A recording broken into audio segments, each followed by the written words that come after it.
Nós estamos no curso Creio e Pratico e no estudo de hoje nós veremos as perguntas de número 60 a 62 do Breve Catecismo de Westminster, que tratam do Dia do Senhor, o quarto mandamento. Nós estamos aqui agora no segundo estudo, prosseguindo o estudo anterior. A pergunta 60 nos faz a seguinte indagação: de que modo se deve santificar o domingo? Então, a resposta: se deve santificar o domingo com um santo repouso por todo este dia, mesmo das ocupações e recreações temporais que são permitidas nos outros dias, empregando todo o tempo em exercícios públicos e particulares de adoração a Deus, exceto o tempo suficiente para as obras de pura necessidade e misericórdia. As referências bíblicas são estas: Levítico 23:3. 6 dias vocês trabalharão, mas o sétimo dia será o sábado de descanso solene, santa convocação.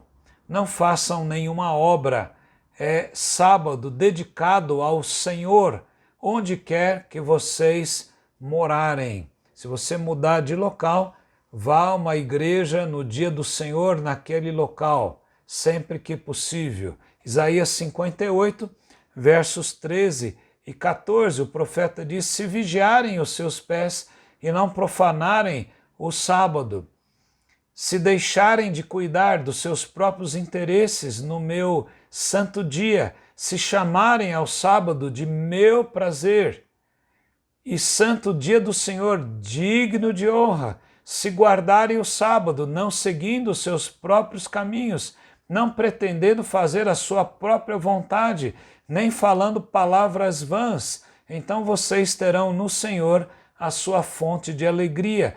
Eu os farei cavalgar sobre os altos da terra e os sustentarei com a herança de Jacó, seu pai, porque a boca do Senhor o disse.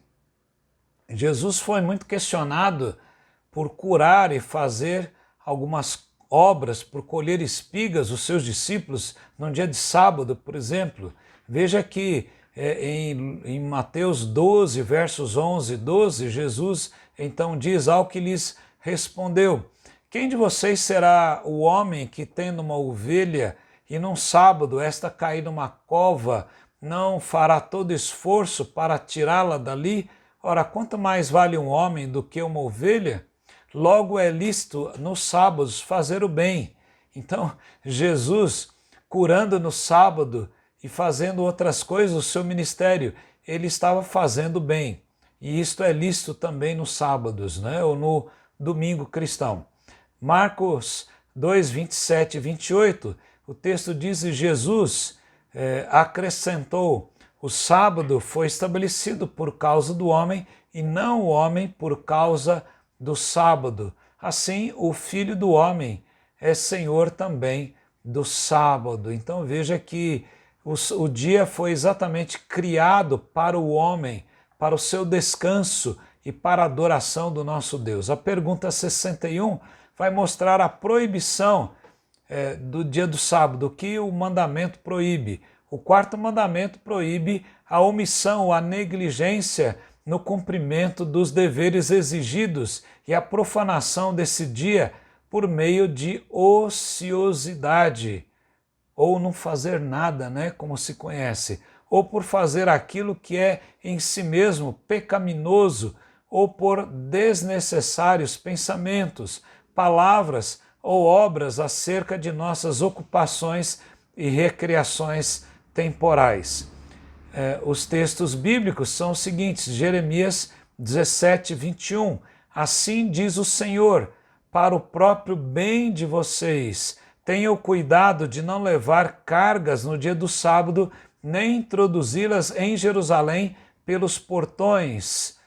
Veja que os reformadores na época de Esdras e Neemias, eles proibiram que se transportassem cargas pelas portas ou pela entrada da cidade, que se fizesse então mercadorias ou se mercadejasse naquela oportunidade. Então veja, Jeremias está falando isso e o Senhor está falando isso através do profeta. Assim diz o Senhor, é Deus que está falando para que não se profanasse o dia dele. Lucas 23, 56 nos fala quando as pessoas estão se preparando para usar os óleos aromáticos, as mulheres especialmente, para ungir o corpo de Jesus, que estava já ali na sepultura, né, o que ia ser levado à sepultura.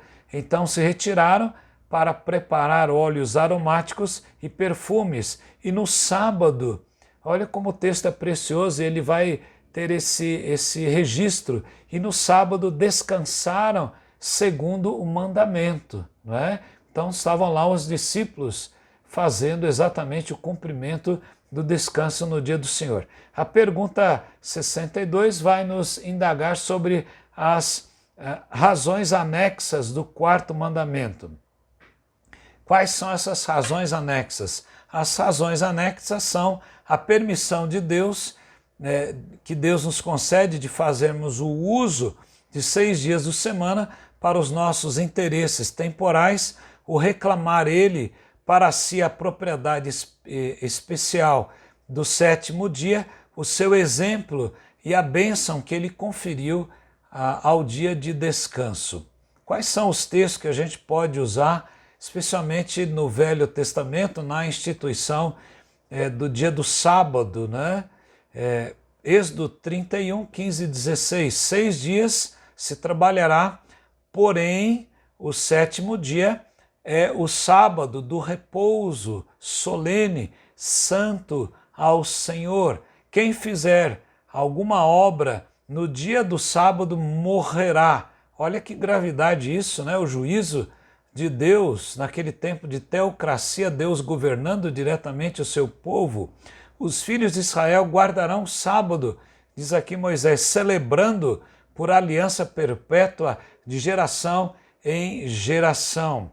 Então essa palavra geração em geração é muito importante para que aquele costume de guardar o sábado fosse então uma obediência à palavra de Deus de geração em geração. Levítico 23, 3. 6 dias vocês trabalharão, mas o 7º dia será o sábado de descanso solene, santa convocação. Não façam nenhuma obra. É sábado dedicado ao Senhor, onde quer que vocês morarem. Êxodo 31, 17 também nos diz, entre mim e os filhos de Israel é sinal para sempre, porque 6 dias o Senhor fez os céus e a terra, e no 7º dia descansou e tomou alento. Gênesis 2, 3, e Deus abençoou o 7º dia e o santificou, porque nele descansou de toda a obra que como Criador tinha feito. Como nós aplicamos essas duas lições nesses 2 estudos que tratam, o estudo 45 e 46, que tratam de nós nos lembrarmos do dia do Senhor. Então, evite que você faça aniversários, por exemplo, no dia do Senhor. Evite que você faça um churrasco, por exemplo, no dia do Senhor. Evite que você vá a um campo de futebol no dia do Senhor, não é? Porque o dia tem que ser do descanso. Até uma curva chamada curva de Hegler, que foi lembrada por Erasmo Braga numa revista de 1933 ou 34, que trata exatamente disso. E a curva de Hegler mostra nesse estudioso que quem não guarda o dia do Senhor, ele entra no estresse da sua mente, ele não descansa a sua mente daquilo que ele fez durante os outros dias. Então muita gente sai para andar de bicicleta no dia do Senhor. Não tem problema andar de bicicleta, não tem problema fazer um churrasco, não tem problema ir no aniversário, mas faça isso num sábado, faça isso num outro dia. Deixe o domingo para estar indo à igreja, à casa do Senhor, estar indo com a sua família na escola dominical, tendo tempo para vocês visitarem, quem sabe, um parente, visitarem alguém doente, ajudarem uma pessoa que está passando a necessidade. Então, o dia do Senhor foi feito por causa do homem, para que ele fosse beneficiado. Então, Deus estabeleceu e Jesus referendou isso. Então, é um dia do cristão, é o dia do cristão santificar esse dia para a glória do Senhor. Que o Senhor o ajude a fazer isso, bem como todos nós. E o Senhor abençoe a você e a sua casa. Amém.